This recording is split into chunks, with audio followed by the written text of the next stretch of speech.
نحمده ونصلي على رسوله الكريم أما بعد فأعوذ بالله من الشيطان الرجيم بسم الله الرحمن الرحيم رب اشرح لي صدري ويسر لي أمري واحلل عقدة من لساني يفقهوا قولي السلام علیکم ورحمۃ اللہ وبرکاتہ۔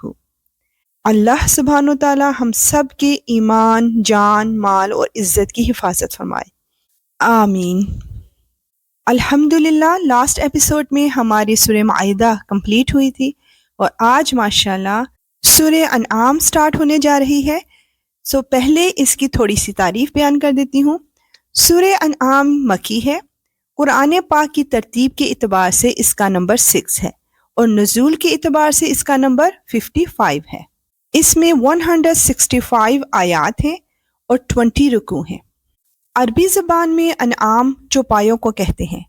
عرب کے مشرکین مویشیوں کے بارے میں بہت سے غلط عقیدے رکھتے تھے، مثلا ان کو بتوں کے نام پر وقف کر کے ان کا کھانا حرام سمجھتے تھے۔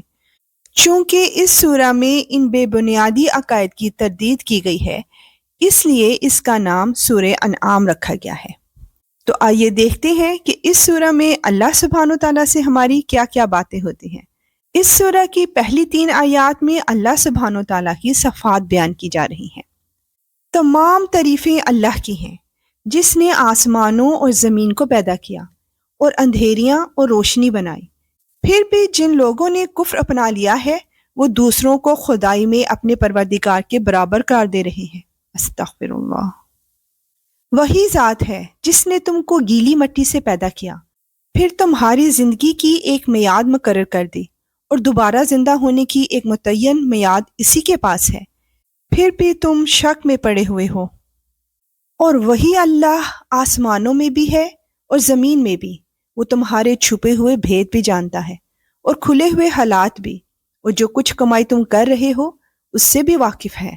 بے شک یا رب العالمین کائنات کے تمام معاملات صرف تیرے ہاتھ میں ہیں۔ آیت 4 سے 6 میں ہم اللہ سبحانہ و تعالیٰ کی صفات سے انکار کا انجام دیکھیں گے، اور ان کافروں کا حال یہ ہے کہ ان کے پاس ان کے پروردگار کی نشانیوں میں سے جب بھی کوئی نشانی آتی ہے تو یہ لوگ اس سے منہ موڑ لیتے ہیں۔ چنانچہ جب حق ان کے پاس آ گیا تو ان لوگوں نے اسے جھٹلا دیا۔ نتیجہ یہ کہ جس بات کا یہ مذاق اڑا رہے تھے جلد ہی ان کو اس کی خبریں پہنچ جائیں گی۔ کیا انہوں نے نہیں دیکھا کہ ہم ان سے پہلے کتنی قوموں کو ہلاک کر چکے ہیں؟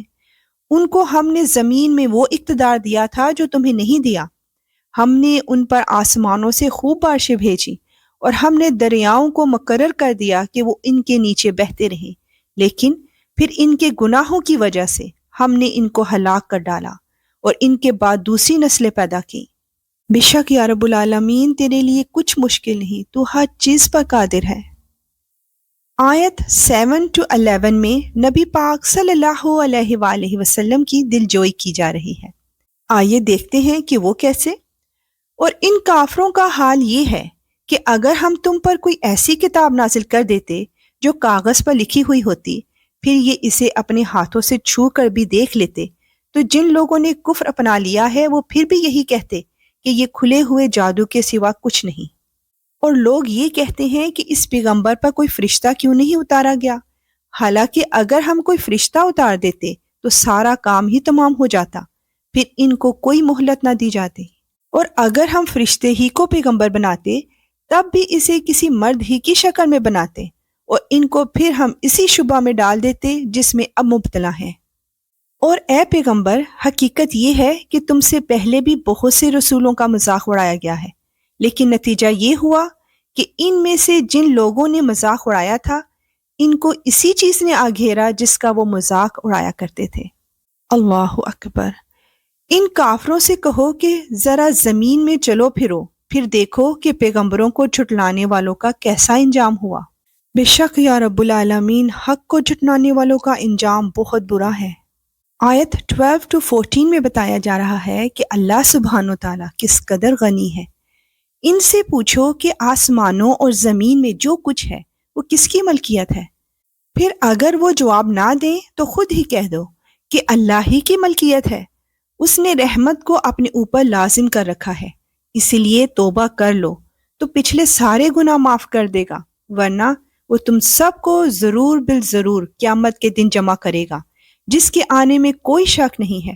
لیکن جن لوگوں نے اپنی جانوں کے لیے گھاٹے کا سودا کر رکھا ہے وہ اس حقیقت پر ایمان نہیں لاتے۔